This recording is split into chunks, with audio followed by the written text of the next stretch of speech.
আমাদের থালাপতি বিজয়ন আর বাংলায় নওশাদ, দিল্লি কাঁপছে, নরেন্দ্র মোদী কাঁপছে। আমি তাকে বললাম নওশাদ বাংলায় আজকে একা নেই।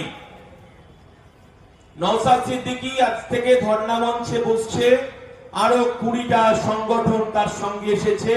এই বাংলার পিসি ভাইপোর রাতের ঘুমটাকে হারাম হয়ে গেছে। গতদিন আমরা এসেছিলাম, আমার অনেক দাদারা আছে, বয়োজ্যেষ্ঠরা আছে। মমতা ব্যানার্জি সেদিনকে আমার অনেক মেডিসিন চলে, আমি মেডিসিন আনি, আজকে আমি মেডিসিনের ব্যাগে করে মেডিসিনটা নিয়ে এসেছি। কিন্তু মমতা ব্যানার্জি, আপনাকে তো আমরা দেখেছিলাম,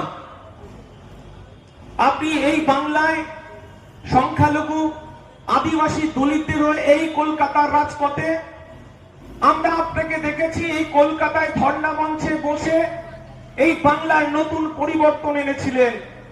আপনার কাছে এই বাংলার মানুষ অনেক প্রত্যাশা করেছিল, কিন্তু আমরা কি দেখলাম?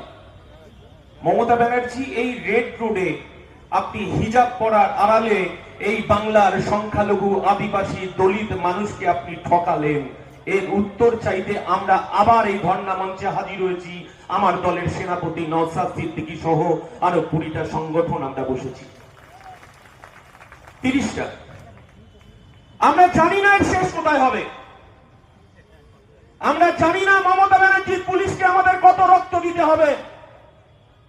আমরা জানি না এই বাংলায় মমতা ব্যানার্জি এই হিজাব পরার আড়ালে, এই ইনশাআল্লাহ সুবহানাল্লাহ আড়ালে মমতা ব্যানার্জি আরো কত সংখ্যালঘু মানুষকে আক্রমণ করবে, জেলে ভরবে। আমরা সেটা জানি না। তার হিসাব এই বাংলার মানুষ আজকে ধর্ণা মঞ্চের দিকে তাকিয়ে আছে।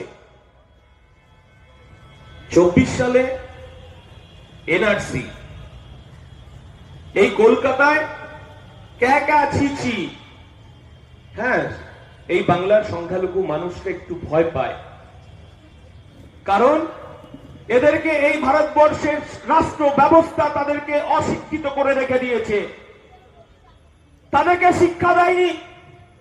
রাষ্ট্র ব্যবস্থা তাদেরকে ব্যবহার করার জন্য তাদের হাতে বোম, গুলি, পিস্তল তুলে দিয়েছে। এটা যেমন সত্যি কথা, এই ভারতবর্ষে নেতাজির সর্বক্ষণের নেতা হিসেবে সংখ্যালঘু মানুষ সঙ্গে যেমন ছিল, আর দিল্লির লালকেল্লায় এই জাতীয় পতাকাটা বেঁধেছিলেন একজন সংখ্যালঘু।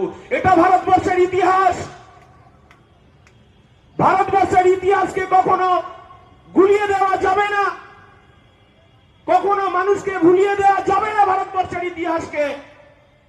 আর